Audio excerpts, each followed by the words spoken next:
Hey guys, and welcome back to this channel. In this video I will be showing you guys how you can cut a video on the Video Star app.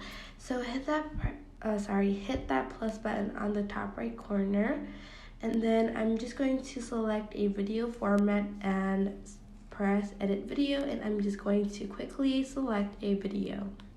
So once I have done that, I'm just going to press set start on the beginning of the clip that I want, and then I'm just going to go to the part where I want the video to sort of cut. So over here, and then I'm just going to press set end. So once I've done that, I'm just going to press make video,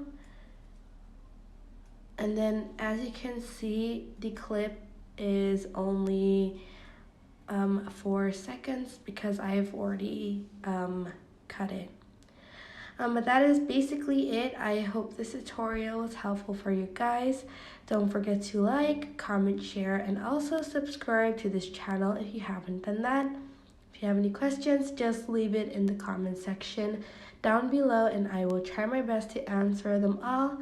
Thank you so much for watching. Bye!